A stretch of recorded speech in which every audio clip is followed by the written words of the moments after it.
Hello बच्चों, क्या हाल है आप सभी के। So I hope that you all are fine and doing well. So in this video we will talk about the question fourth fifth and six part of question number 2 exercise 3.3। तो भाई question fourth हमसे कहता है कि the taxi fare in a city consist of a fixed charge together with the charge for the distance covered. मतलब किसी city में, किसी शहर में जो टैक्सी का फेयर है ना, जो टैक्सी का किराया है, वो कुछ इस तरीके से है कि टैक्सी वाले कुछ ना कुछ फिक्स चार्ज तो लेते ही लेते हैं, है ना। और उसके साथ वो क्या ले रहे हैं, charge for the distance covered. उसके बाद वो मतलब उसके साथ वो जो चार्ज ले रहे हैं ना, जितनी भी डिस्टेंस हम लोग कवर कर रहे हैं उसके अकॉर्डिंग कुछ ना कुछ चार्ज ले रहे हैं। तो क्या इन्फॉर्मेशन गिवन है उसके बाद, for a distance of 10 kilometre, मतलब 10 किलोमीटर की डिस्टेंस के लिए जो हमने चार्ज पेड करा है टैक्सी वाले वो कितना किया है, 105 रुपये। And for a journey of 15 kilometre the charge paid is ₹155। और 15 किलोमीटर की किसी जर्नी के लिए हमने जो चार्ज पेड किया है किसी टैक्सी फेयर वाले को, वो कितना किया है, 155 रुपये करा है। तो हमसे क्वेश्चन पूछता है कि फिक्स्ड चार्ज कितना होगा और चार्ज पर किलोमीटर कितना होगा। मतलब किसी शहर में जो टैक्सी का फेयर है ना, जो टैक्सी वाले को हम लोग किराया दे रहे हैं, वो किस तरीके से दे रहे हैं कि कुछ चार्ज तो उनका फिक्स्ड है कि भाई इतना तो वो लेंगे लेंगे, है ना। और उसके बाद हम जितनी भी डिस्टेंस कवर करेंगे उसके अकॉर्डिंग वो चार्ज लेंगे। तो मान लेते हैं लेट, सबसे पहले ना हमने मान लिया लेट जो फिक्स्ड चार्ज ले रहे हैं टैक्सी वाले वो कितना ले रहे हैं, let the fixed charge is ₹X, है ना। हमने मान लिया कि जो फिक्स्ड चार्ज लेते हैं कोई भी टैक्सी वाले वो X रुपए तो लेते ही लेते हैं, वो तो उनका फिक्स्ड है कि जैसे मतलब तुमने गाड़ी करी बुक तो उसके लिए उन्होंने कुछ अमाउंट कर रखा है कि इतना तो हम लेंगे लेंगे, और उसके बाद जितना भी हम लोग डिस्टेंस कवर करेंगे उसके हिसाब से कुछ चार्ज लेंगे। तो हम लोग मान लेते हैं एंड चार्जेस पर किलोमीटर, और उसके बाद हम लोग जितना भी डिस्टेंस कवर कर रहे हैं, है ना, उसका हमने चार्ज मान लिया कितना, उसका हमने चार्ज मान लिया ₹Y। मतलब फिक्स्ड चार्ज जो ले रहे हैं टैक्सी वाले वो तो X रुपये ले रहे हैं, वो तो ये लेंगे लेंगे। उसके बाद हम लोग जितना भी डिस्टेंस कवर करेंगे उस टैक्सी के अंदर उसका वो चार्ज लेंगे Y रुपये पर किलोमीटर के हिसाब से। तो देखो सबसे पहले अकॉर्डिंग टू क्वेश्चन हमें क्या इन्फॉर्मेशन गिवन है। सबसे पहले दोबारा से एक बार अभी क्वेश्चन को पढ़ेंगे। तो क्वेश्चन ने हमसे ये कहा है कि ना कि सबसे पहले कहा है कि 10 किलोमीटर की जर्नी के लिए जो हमने चार्ज पेड करा है टैक्सी वाले को वो कितना करा है, मतलब 10 किलोमीटर की जर्नी के लिए हमने जो चार्ज पेड करा है टैक्सी वाले को वो करा है 105 रुपये। अब देखो 10 किलोमीटर की जर्नी है ना, मैंने बताया कि मतलब टैक्सी वालों ने अपना कुछ ना एक तरीके से फेयर फिक्स कर रखा है कि भाई जैसे तुम बुक करोगे कि हमारा इतना अमाउंट तो हो ही जाएगा, मतलब वो तो फिक्स्ड है, चाहे तुम फिर डिस्टेंस कवर करो या फिर मत करो, ऐसी बुक करके कैंसिल कर दो। तो जितना अमाउंट उन्होंने फिक्स कर रखा है वो तो वो लेंगे लेंगे, है ना। मतलब जो रुपए उन्होंने फिक्स कर रखे हैं टैक्सी वालों ने, फिक्स्ड चार्ज है उनका X रुपये, वो तो वो लेंगे लेंगे, चाहे फिर तुम कहीं जाओ या फिर ऐसी गाड़ी बुक करके कैंसिल कर दो। और फिर अकॉर्डिंग टू क्वेश्चन जो हमें इन्फॉर्मेशन है वो क्या है कि हमने सबसे पहले 10 किलोमीटर डिस्टेंस के लिए जो चार्ज पेड करा है वो कितना करा है, 105 रुपये। मतलब जो हम दे रहे हैं ना 105 रुपये, वो 10 किलोमीटर डिस्टेंस कवर करने के लिए दे रहे हैं। अब हमने पर किलोमीटर डिस्टेंस मतलब पर किलोमीटर चार्ज कितना माना है, मतलब जो हम टैक्सी वाले को पर किलोमीटर के हिसाब से चार्ज दे रहे हैं वो दे रहे हैं Y रुपये पर किलोमीटर। तो 10 रुपये और 10 किलोमीटर के लिए कितना चार्ज हो जाएगा, जब पर किलोमीटर के हिसाब से गाड़ी वाला ₹Y ले रहा है तो 10 किलोमीटर के लिए कितना किराया हो जाएगा, 10Y हो जाएगा, है ना। तो इस तरीके से हमने टोटल अमाउंट जो उसे पेड करा होगा टैक्सी वाले को वो करा होगा सबसे पहले 105 रुपये। तो पहली लीनियर इक्वेशन 2 वेरिएबल तो ये बन के तैयार हुई है। देखो इस चीज़ को दोबारा समझो। मान लो कि किसी टैक्सी वाले का जो फेयर है वो 7 रुपये पर किलोमीटर के हिसाब से है ना, 7 रुपये पर किलोमीटर के हिसाब से वो तुमसे चार्ज लेता है डिस्टेंस कवर करने के लिए। मान लो अगर तुमने 3 किलोमीटर डिस्टेंस कवर करी तो तुम्हारे कितने रुपए बन जाएंगे, मतलब टैक्सी वाला तुमसे कितने रुपए लेगा, 21 रुपये। अगर तुमने मान लो 10 किलोमीटर कवर करी, 7 रुपये 1 किलोमीटर की डिस्टेंस है, मतलब 7 रुपये वो ले लेता है 1 किलोमीटर डिस्टेंस कवर करने के लिए। तो 10 किलोमीटर अगर तुम कवर कर रहे हो तो 70 रुपये तुम्हें पेड करने पड़ेंगे। सिमिलरली क्वेश्चन के अकॉर्डिंग Y रुपीज़ पर किलोमीटर के हिसाब से टैक्सी वाला चार्ज हमसे ले रहा है, और क्वेश्चन के में जो दिया हुआ है ना, मतलब जो हमने टोटल पेड करा है वो 105 रुपये कर रहे हैं 10 किलोमीटर डिस्टेंस कवर करने के लिए। अब जो अमाउंट फिक्स्ड है वो तो वो लेगा ही लेगा, उसके बाद 10 किलोमीटर के हिसाब से जो फेयर होगा वो कितना हो जाएगा, 10 किलोमीटर के हिसाब से जो फेयर हो जाएगा वो कितना हो जाएगा 10 इंटू में वाई, क्योंकि पर किलोमीटर का कितना है वाई रुपए है, और हमने कितना करा डिस्टेंस ट्रेवल 10 किलोमीटर, तो इसके लिए फेयर कितना हो जाएगा 10 किलोमीटर के लिए 10 वाई। तो इस तरीके से उसने दोनों का मिला के उसने पेड किया होगा कितना 105 रुपये। आल्सो जो हमें दूसरी इन्फॉर्मेशन गिवन है ना, वो ये गिवन है कि 15 किलोमीटर डिस्टेंस कवर करने के लिए जो हम पेड कर रहे हैं टैक्सी वाले को वो कितना कर रहे हैं 155 रुपये। अब देखो जो अमाउंट फिक्स्ड है वो तो वो लेगा ही लेगा, जो अमाउंट टैक्सी वाले का फिक्स्ड है वो तो वो लेगा ही लेगा। उसके बाद हम लोग मतलब जो वो चार्ज पर किलोमीटर के हिसाब से ले रहे हैं वो ले रहे हैं वाई रुपीज़ पर किलोमीटर। अब कितना डिस्टेंस कवर करा है हमने 15 किलोमीटर, तो 15 किलोमीटर के लिए फेयर कितना हो जाएगा 15 वाई। तो इस तरीके से टोटल पेड हम लोगों ने करा होगा कितना 155 रुपये। अब देखो ये दो normal linear equation two variable बन के तैयार हो गई हैं। सब्सटीट्यूशन मेथड आप लोगों को आता ही है, उसके अकॉर्डिंग इन दोनों इक्वेशंस को सॉल्व कर देंगे। सॉल्व करने का मतलब है एक्स और वाई वेरिएबल की वैल्यू आ जाएंगी, और हमसे क्वेश्चन वही पूछ रहा था। तो मैंने बताया था कि गिवन दो इक्वेशंस में से जो भी इक्वेशन इजी लगे, गिवन दो इक्वेशंस में से जो भी इक्वेशन इजी लगे उसमें से हम एक वेरिएबल की वैल्यू को निकालेंगे। तो मुझे ज़्यादा इजी पहली वाली लग रही है, तो पहली इक्वेशन में से ना, फर्स्ट इक्वेशन में से, फ्रॉम इक्वेशन फर्स्ट इक्वेशन में से हम क्या कर रहे हैं, किसी भी एक वेरिएबल की वैल्यू निकाल रहे हैं। तो हमने एक्स वेरिएबल की वैल्यू को निकाल दिया 105 माइनस 10 वाई, इसे मान लिया third equation.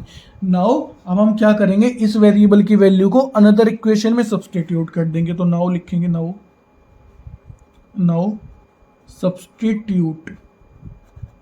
Substitute this value, इस वाली वैल्यू को किस में सब्सटीट्यूट करेंगे, इन इक्वेशन सेकंड, है ना। क्यों सेकंड में करेंगे, क्योंकि हमने पहली वाली इक्वेशन से निकाली है। तो हम सेकंड वाली इक्वेशन में क्या कर देंगे, सब्सटीट्यूट कर देंगे। और जैसे ही हमने सब्सटीट्यूट करी सेकंड इक्वेशन में, देखो एक्स की जगह क्या रख देंगे 105 माइनस 10 वाई, प्लस में क्या है 15 वाई, इक्वल टू में क्या है 155। इसे सॉल्व करेंगे, देखो 15 वाई माइनस 10 वाई कितना हो गया, प्लस का 5 वाई, और ये प्लस का 105 उधर जाके क्या होगा माइनस का 105। तो 155 में से 155 में से 105 को माइनस करेंगे तो क्या आएगा, है ना। तो क्या आएगा, तो आएगा सर 50। तो y की वैल्यू यहाँ से क्या आ गई, y की वैल्यू आ गई 10, क्योंकि ये 550 के डिवाइड में जाएगा और y की वैल्यू क्या आ जाएगी 10 आ जाएगी।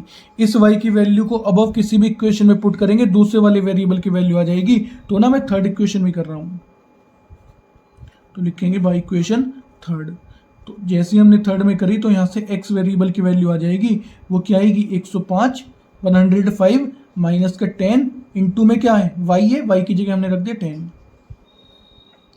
105 10 10 जो कितने होता है 100। तो x की वैल्यू क्या आ गई 105 में से 100 को माइनस करेंगे 5 रुपये, मतलब 5 आई है। तो देखो x और y दोनों वेरिएबल की वैल्यू आ गई है, x और y दोनों वेरिएबल की वैल्यू आ गई है। अब देखो लास्ट में लिखेंगे, मतलब जो हमने x और y सपोज कर रखा था, वैसे भी क्वेश्चन में यही पूछा है कि बताओ फिक्स्ड चार्ज और चार्ज पर किलोमीटर कितना होगा। तो फिक्स्ड चार्ज हम लोग मान के चल रहे हैं x रुपीज़, है ना, और x की वैल्यू आई है, देखो फिक्स्ड चार्ज हम लोग मान के चल रहे हैं x रुपीज़, तो x की वैल्यू आई है 5। तो लिखेंगे हेंस जो चार्जेस हैं, है ना, जो टैक्सी वाले के चार्जेस हैं, नहीं जो फिक्स्ड चार्जेस हैं वो कितना आया, x रुपये मान के चल रहे थे और x की वैल्यू आई 5, मतलब ₹5। और जो हम चार्ज ले रहे हैं, है ना, जो टैक्सी वाला चार्ज ले रहा है पर किलोमीटर के हिसाब से, वो हम मान के चले थे y रुपीज़, और y की वैल्यू क्या आई है 10। देखो ठीक है, तो मतलब पर किलोमीटर के हिसाब से टैक्सी वाला 10 रुपये ले रहा है, मतलब 10 रुपये पर किलोमीटर के हिसाब से टैक्सी वाले अपनी टैक्सी को चला रहे हैं। और जो उनका फिक्स्ड अमाउंट है वो थोड़ा सा फिक्स्ड है, 5 रुपये तो वो लेंगे। उसके बाद तुम जितनी भी गाड़ी में डिस्टेंस ट्रेवल करोगे उसका वो टैक्सी मतलब फेयर लेंगे 10 रुपये पर किलोमीटर के हिसाब से। अब देखो अभी यहाँ पे क्वेश्चन खत्म नहीं हुआ है, इसके देखो अभी ना क्वेश्चन में हमसे ये भी पूछा गया है कि ना क्वेश्चन में देखो, how much does a person have to pay for travelling a distance of 25 kilometre, मतलब कितना अमाउंट पेड करना पड़ेगा किसी पर्सन को अगर पर्सन कितना डिस्टेंस ट्रेवल करता है, 25 किलोमीटर डिस्टेंस ट्रेवल करता है। तो यहाँ पर लिखेंगे, है ना। अब हमें ये और बताना है कि कोई पर्सन अगर 25 किलोमीटर डिस्टेंस ट्रेवल करता है तो उसे कितना अमाउंट पेड करना पड़ेगा। तो यहाँ लिखेंगे नाउ, है ना। तो यहाँ लिखेंगे बेसिकली कि कितना अमाउंट पेड करना पड़ेगा कि अगर कोई पर्सन कितना करता है डिस्टेंस ट्रेवल, 25 किलोमीटर। तो अमाउंट पेड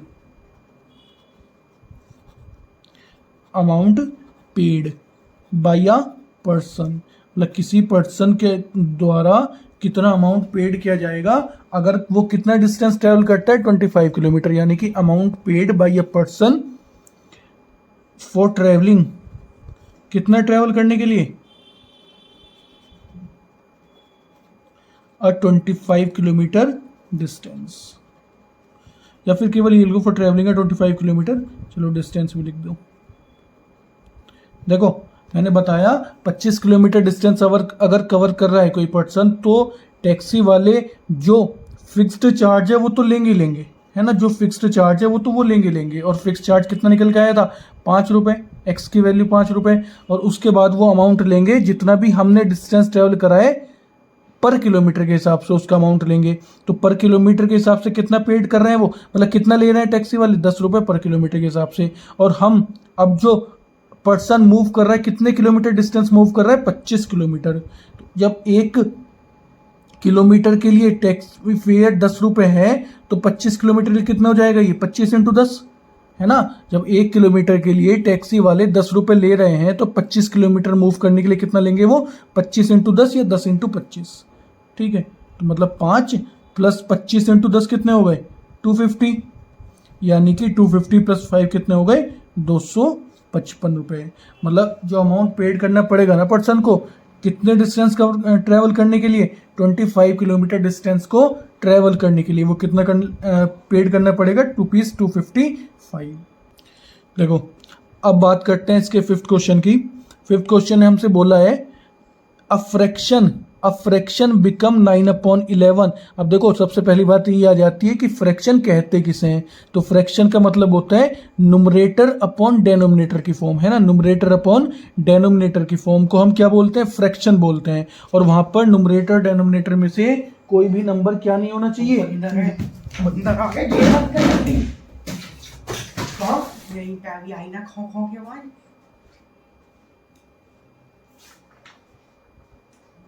खोल देंगे।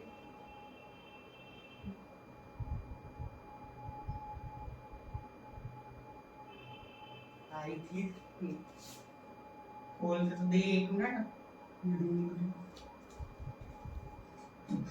सो next question is question number 5।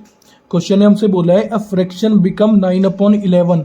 A fraction become 9/11 if 2 is added to both the numerator and the denominator. मतलब कोई फ्रैक्शन 9/11 बन जाता है, कब बन जाता है, अगर हम उसके नुमरेटर और डेनोमिनेटर में क्या ऐड कर दें, 2 ऐड कर दें। अब देखो सबसे पहली बात ये आती है कि फ्रैक्शन किसे कहते हैं। देखो फ्रैक्शन का मतलब होता है नुमरेटर अपॉन डेनोमिनेटर की फॉर्म, है ना। नुमरेटर अपॉन डेनोमिनेटर की फॉर्म, और वहां पर नुमरेटर और डेनोमिनेटर क्या होने चाहिए, कोई नेचुरल नंबर होने चाहिए। अब देखो ये फर्क है थोड़ा सा उसमें किसमें, रेशनल नंबर एंड फ्रैक्शन में। फ्रैक्शन का मतलब होता है P/Q की फॉर्म, पर वहां पर P और Q क्या होने चाहिए, कोई नेचुरल नंबर होने चाहिए।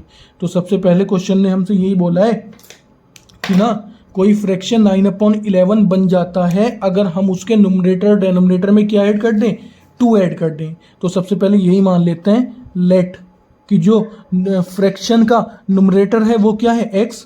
लेट द नुमरेटर, हमने मान लिया सबसे पहले कि जो फ्रैक्शन का क्या है, नुमरेटर है। Let the numerator of fraction, let the numerator of fraction हमने क्या मान लिया, इज x। मतलब जो फ्रैक्शन का नुमरेटर है वो तो हमने मान लिया x, और जो फ्रैक्शन का डेनोमिनेटर है, डेनोमिनेटर का मतलब होता है नीचे वाला number, and the denominator of, किसका डेनोमिनेटर, किसी भी फ्रैक्शन का, वो क्या है, वो हमने मान लिया वो y है। तो अकॉर्डिंग टू क्वेश्चन हमें जो इन्फॉर्मेशन दी हुई है ना, मतलब जिसके थ्रू हम linear equation in two variable को फॉर्म करेंगे, वो क्या लीनियर इक्वेशन मतलब क्या इन्फॉर्मेशन है कि कोई फ्रैक्शन 9/11 बन जाता है अगर हम उसके नुमरेटर और डेनोमिनेटर में क्या ऐड कर दें, 2 को ऐड कर देते हैं। तो देखो अभी तक जो फ्रैक्शन था वो क्या हम मान के चले, x/y। अभी तक जो हम फ्रैक्शन मान के चले हैं वो x/y मान के चले हैं ना, हमने माना है कि फ्रैक्शन का नुमरेटर x है और फ्रैक्शन का डेनोमिनेटर क्या है, y है। और नुमरेटर अपॉन डेनोमिनेटर की फॉर्म में क्या होती है, कोई फ्रैक्शन, ठीक है। तो क्वेश्चन ने बोला है कि कोई फ्रैक्शन 9/11 बन जाता है अगर मैं उसके नुमरेटर में भी 2 ऐड कर दें और उसके डेनोमिनेटर में भी क्या ऐड कर दें, 2 ऐड कर दें, है ना। तो वो फ्रैक्शन क्या बन जाता है, 9/11। तो पहली जो लीनियर इक्वेशन इन 2 वेरिएबल बन के तैयार होगी वो कुछ यहीं से होगी। अब देखो 11 मतलब ये क्रॉस मल्टीप्लाई करेंगे आपस में, तो 11 की मल्टीप्लाई हो जाएगी x+2 से, और ये y+2 उधर जाके मल्टीप्लाई करेगा, मतलब 9 की मल्टीप्लाई हो जाएगी y+2 से। इसे फर्दर सॉल्व करेंगे, 11 अंदर जाएगा तो ये क्या हो गया 11x, 2 की मल्टीप्लाई होगी 11 2 जा 22, सिमिलरली यहाँ पे होगा 9y और 9 2 जा 18।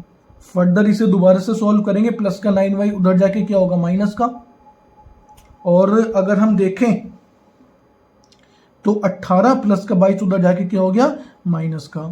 तो 11x माइनस का 9y इक्वल टू में क्या आया, 18 में से 22 को माइनस करेंगे क्या बचता है, माइनस का 4। तो पहली लीनियर इक्वेशन 2 वेरिएबल तो बन के ये तैयार हुई है। आल्सो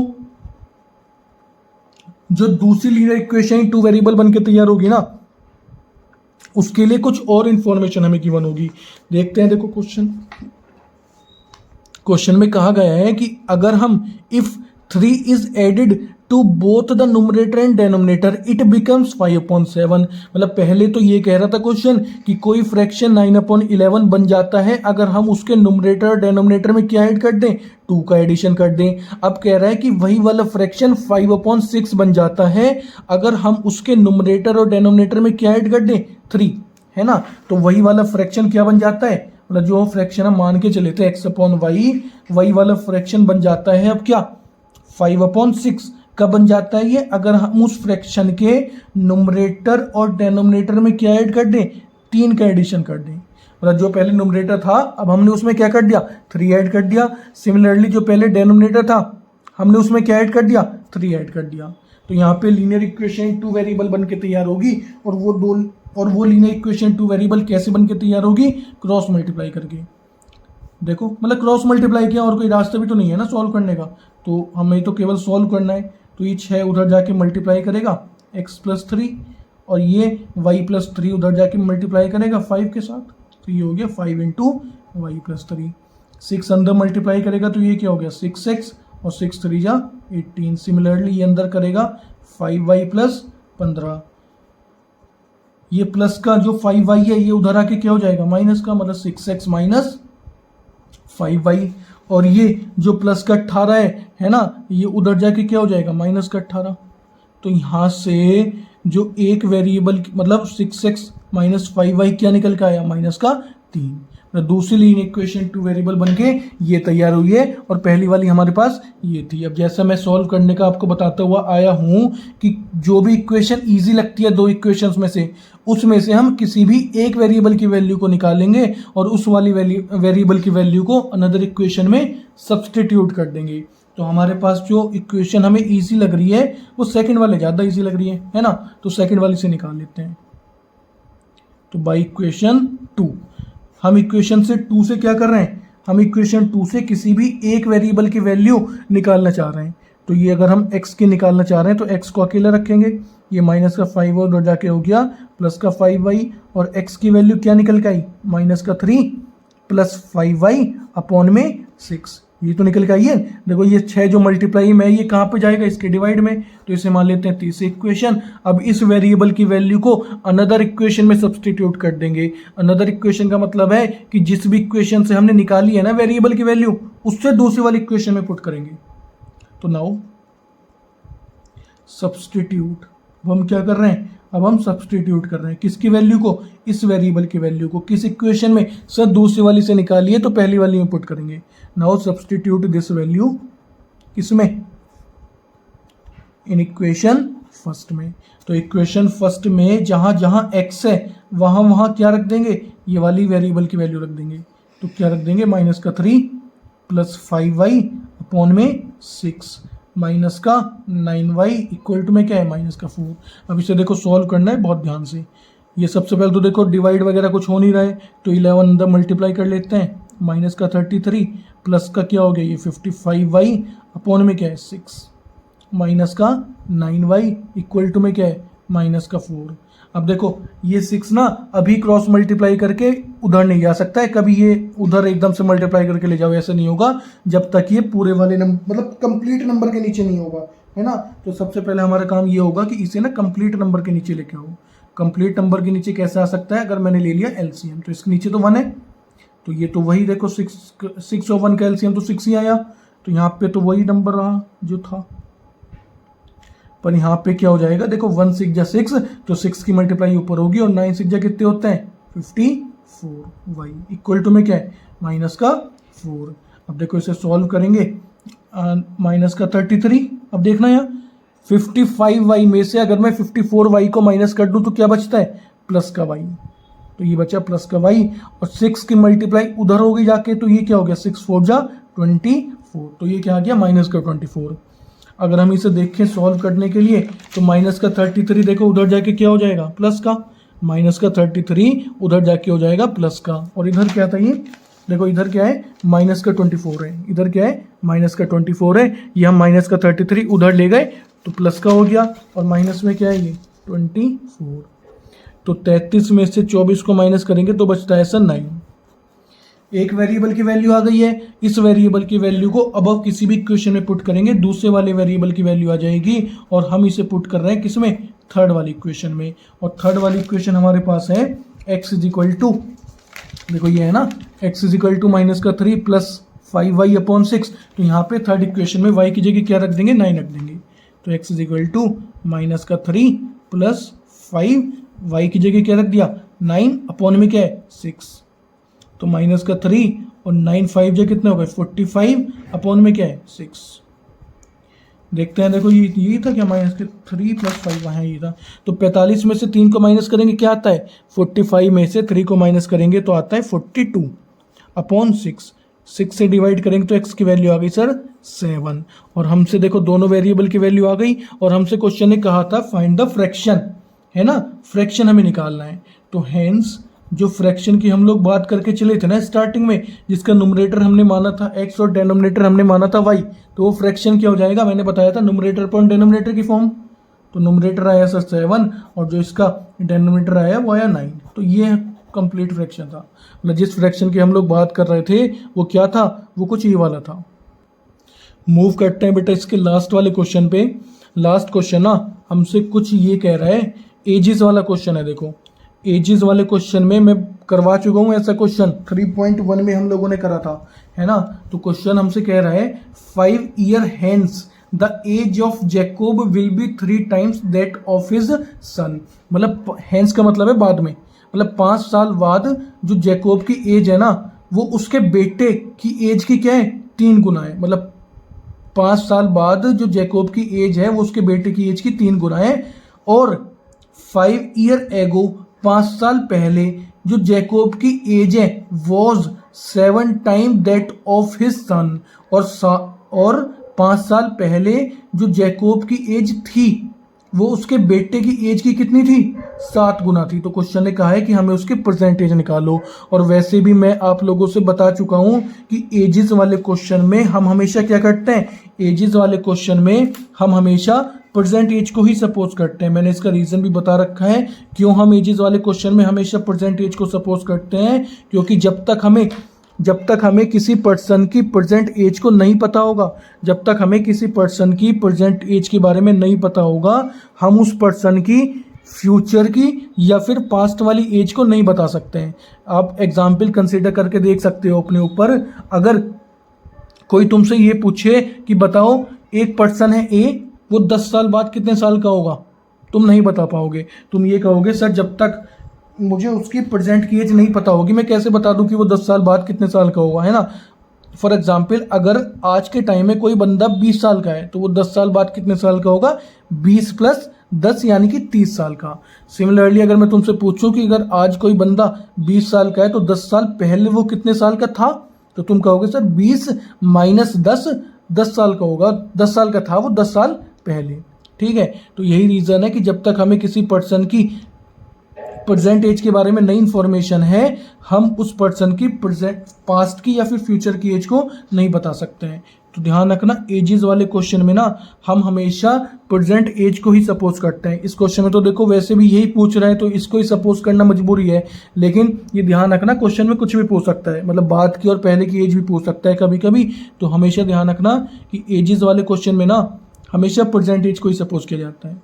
तो मान लेते हैं लेट द प्रेजेंट एज, हमने मान ली जो यहाँ पर देखो दो करेक्टर की वन है, एक है जैकोब और एक है उसका son. Let the present age of Jacob, मान लिया हमने कि जो जैकोब की प्रेजेंट एज है वो कितनी मान ली, x ईयर्स, एंड और जो उसके बेटे की हमने प्रेजेंट एज मान ली वो मान लेते हैं y years, and the present age of his son, उसके बेटे की हमने प्रेजेंट एज कितनी मान ली, y ईयर्स।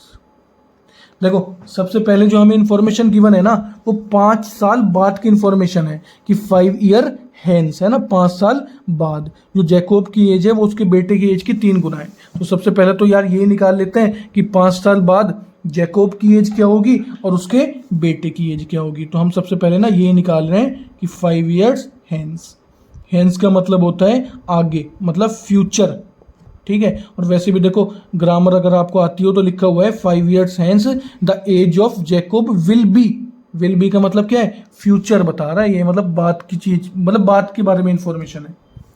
तो देखो 5 साल बाद जैकोब की एज क्या होगी, अगर प्रेजेंट में जैकोब x ईयर का है तो 5 साल बाद वो कितने साल का होगा सर, x प्लस 5 ईयर्स का होगा, है ना।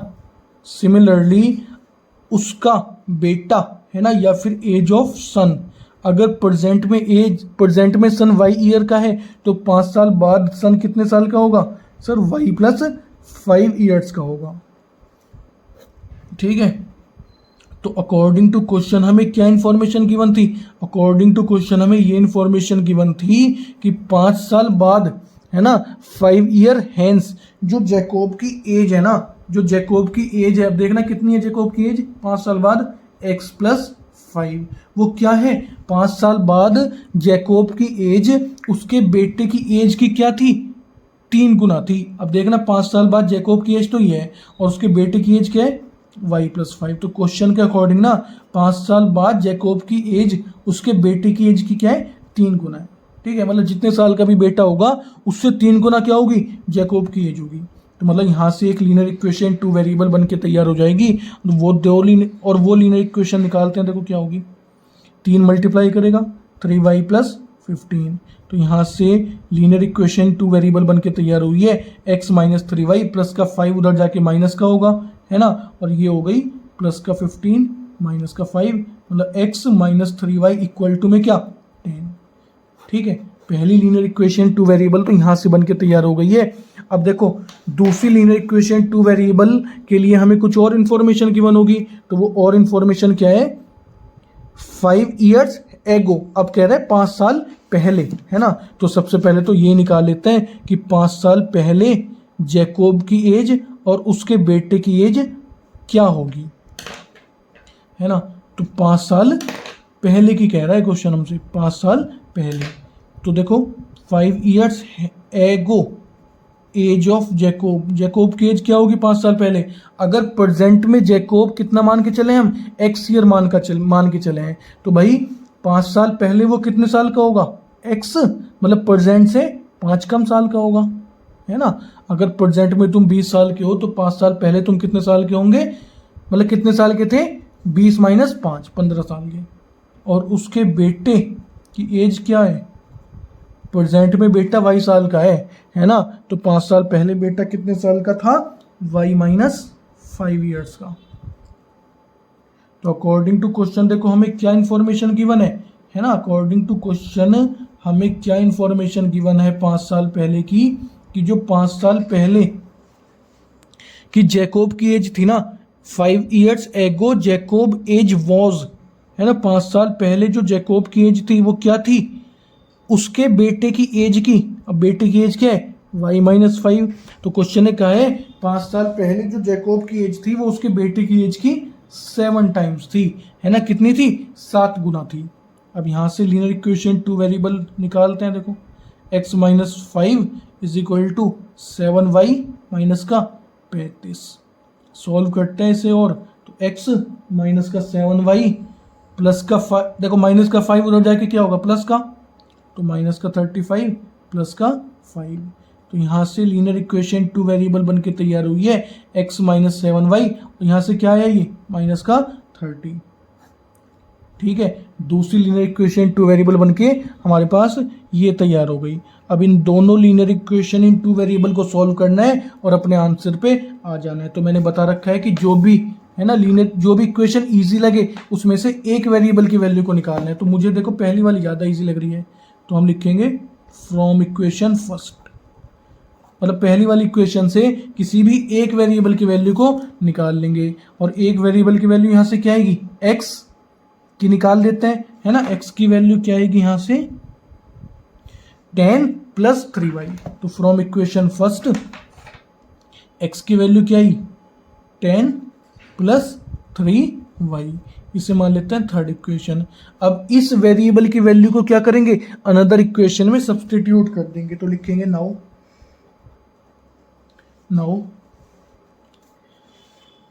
सब्स्टिट्यूट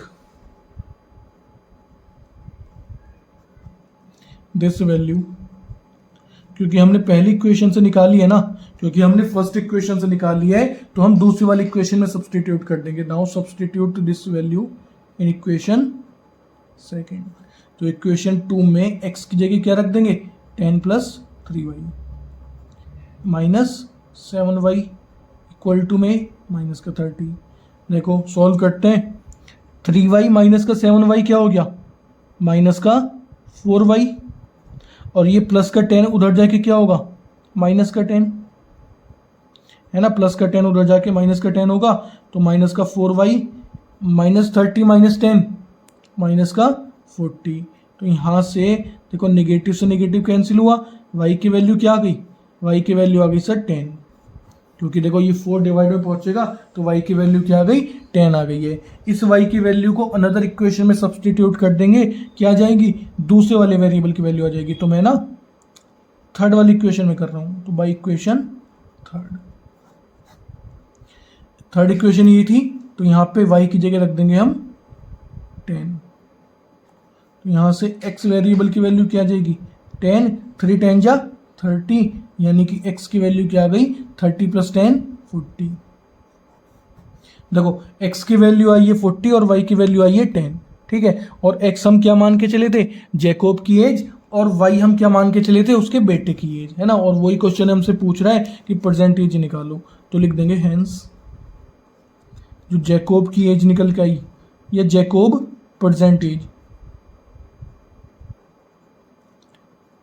क्या मान के चले थे x ईयर, और x की वैल्यू आई है 40 ईयर्स, और एज ऑफ सन, और उसके बेटे की एज हम मान के चले थे y ईयर्स, और y की वैल्यू आई है 10, यानी कि 10 ईयर्स, ठीक है भाई। तो यहाँ से हमारे पास दोनों वैल्यू आ गई हैं, लेकिन ध्यान रखना यहाँ पे तो क्वेश्चन में परसेंटेज पूछी थी, लेकिन क्वेश्चन तुम्हारे पास ना घुमा के भी आ सकता है। फॉर एग्जाम्पल ये पूछ ले कि जैकोब की एज बताओ 100 साल बाद की, तो जितने साल प्रेजेंट में क्या है जैकोब 40 साल का है, तो 100 साल बाद जैकोब कितने साल का होगा 140 साल का होगा। तो कुछ भी कह के पूछ सकता है, लेकिन ध्यान रखना कि सबसे पहले ना प्रेजेंट एज को ही निकालना पड़ेगा, क्योंकि जब तक हमें प्रेजेंट एज के बारे में नहीं पता होगा हम बाद की या पहले की एज को नहीं बता सकते हैं। ध्यान क्या रखोगे कि एजेस वाले क्वेश्चन में हमेशा प्रेजेंट एज को ही एज्यूम करके चलना है।